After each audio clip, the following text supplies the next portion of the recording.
Good morning बच्चे, कैसे हैं आप लोग। आज के इस नए वीडियो में आपका स्वागत है। जैसे कि हम लोग कल के वीडियो में शब्द का वर्गीकरण, शब्द के वर्गीकरण के अंतर्गत प्रयोग के आधार पर, उत्पत्ति या स्रोत के आधार पर, रचना या बनावट के आधार पर और अर्थ के आधार पर अध्ययन किया। प्रयोग के आधार पर विकारी शब्द के अंतर्गत संज्ञा, सर्वनाम, विशेषण और क्रिया शब्द। अविकारी के अंतर्गत क्रिया विशेषण शब्द, संबंध बोधक शब्द, समुच्चय बोधक शब्द या योजक शब्द भी इसे कहा जाता, और विस्मयादि शब्द। उत्पत्ति या स्रोत के आधार पर तत्सम शब्द, तद्भव शब्द, देशज शब्द, विदेशज शब्द और संकर शब्द के बारे में अध्ययन किया। तो आज हम लोग रचना या बनावट के आधार पर शब्द के भेद के बारे में पढ़ेंगे, जो इस प्रकार है। रचना या बनावट के आधार पर शब्द भेद: रूढ़ शब्द, यौगिक शब्द, योग रूढ़ शब्द। रूढ़ शब्द क्या होता है? रूढ़ शब्द वे शब्द जो एक निश्चित अर्थ में प्रयोग किए जाते हैं। क्या कहा जा रहा है? वे शब्द जो एक निश्चित अर्थ में प्रयोग किए जाते हैं और अपने आप में पूर्ण होते हैं, उन्हें रूढ़ शब्द कहते हैं। जैसे घर, माता। घर वह स्थान है जहां हम अपने परिवार के सदस्यों के साथ एक साथ रहते हैं, अर्थात निश्चित अर्थ दे रहा है। यह अपने आप में क्या है? पूर्ण शब्द है। नेक्स्ट है माता। माता वह स्त्री है जो हमें जन्म देती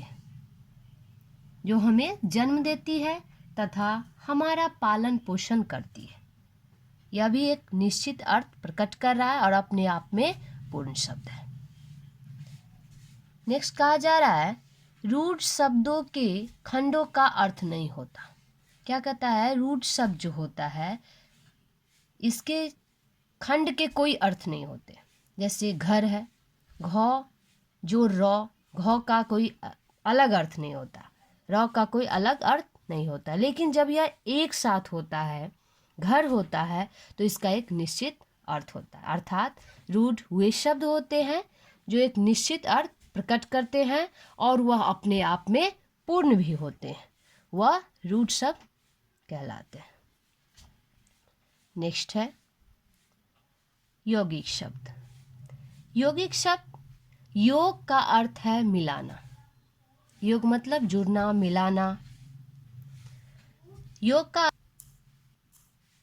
अर्थ है मिलाना, अर्थात वे शब्द जो दो या दो से अधिक शब्दों के योग से बने हो। क्या कहा जा रहा है?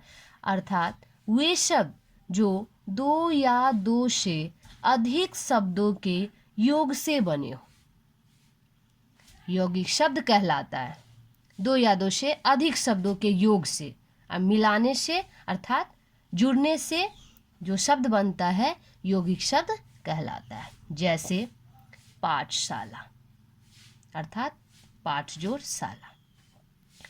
क्या कहा जा रहा है यहाँ पे कि पाठशाला, पाठ और शाला, इसे यदि हम पाठशाला को अलग अलग खंड करते हैं तो इसका सार्थक अर्थ निकलता है। जैसे पाठ का अर्थ होता है अध्ययन करना, और शाला अध्ययन करने का स्थान, अर्थात पाठशाला। जहाँ पे अध्ययन करने का स्थान है उसे पाठशाला कहा जाता है। अर्थात पाठशाला, क्या कहा जा रहा है कि पाठ के अध्ययन करने का जो स्थान होता है उसे पाठशाला कहा जाता है। क्या कहा जाता है यहाँ पे? इसके खंडों के सार्थक अर्थ होते हैं। इसके खंडों के क्या होता है? सार्थक अर्थ होता है। जैसा कि यहाँ पे बताया गया है, पाठ अध्ययन और शाला अध्ययन करने वाला स्थान, पाठशाला। नेक्स्ट है पुस्तकालय, पुस्तक, बुक, पुस्तक जिसको बोलते हैं। आलय, पुस्तकालय, पुस्तक जोड़ालय बना, आलय का अर्थ होता है घर, तो जहाँ पे पुस्तक रखी जाती है, पुस्तक जोड़ालय अर्थात पुस्तकालय। इसके भी खंड के सार्थक अर्थ होते हैं और रूढ़ शब्द में सार्थक अर्थ नहीं होता, इसका खंड का कोई अर्थ ही नहीं होता। और यौगिक शब्द में इसके खंड के सार्थक अर्थ होते हैं, जैसे लंबोदर, लंबा, उदर मीन्स पेट अर्थात लंबोदर अर्थात गणेश। देवालय, देवालय, देव मतलब ईश्वर, आलय मतलब यहाँ पे भी आलय में, आलय मतलब घर, देवालय देवता के रहने वाला स्थान अर्थात देवालय। इसके खंडों के सार्थक अर्थ होते हैं। ये देवालय। क्या कहा जा रहा है कि वे शब्द जो दो या दो से अधिक शब्दों के योग से बने, यहाँ पे योग हो रहा है, जुड़ रहा है, योग से बने शब्द यौगिक शब्द कहलाता है। नेक्स्ट है योग रूढ़ शब्द। योग रूढ़ शब्द ये रचना या बनावट के आधार पर शब्द की तीसरा भेद है। योग रूढ़ शब्द जो शब्द दो या दो से अधिक शब्दों के मेल से बने हो, जो शब्द दो या दो से अधिक शब्दों के मेल से बने हो पर किसी विशेष अर्थ को दर्शाते हो या प्रकट करते हो, उन्हें योग रूढ़ शब्द कहा जाता है। क्या कहा जाता है योग रूढ़ शब्द में कि दो या दो से अधिक शब्दों के मेल से बने होते हैं पर किसी विशेष अर्थ को दर्शाता है, प्रकट करता है, उन्हें योग रूढ़ शब्द कहा जाता है। यहाँ पे दो या दो से अधिक शब्दों के योग से सिर्फ शब्द बनता है और यहाँ पे शब्द बनता है पर इसका अर्थ विशेष प्रकट करता है, उसे योग रूढ़ शब्द कहा जाता है।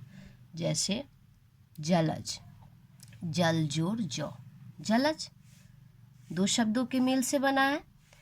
जल में जन्म लेने वाला, क्या कर यहाँ पे कह रहा है कि दो या दो से अधिक शब्दों के मेल से बन रहा है पर विशेष अर्थ प्रकट कर रहा है। दो या दो से अधिक शब्द यहाँ पे मिलके जलज बना है दो शब्दों के मेल से, लेकिन अर्थ क्या प्रकट कर रहा है कि जलज का विशेष अर्थ क्या हो जाता है। जलज का अर्थ क्या होता है, कमल अर्थात जल में जन्म लेने वाला, कमल।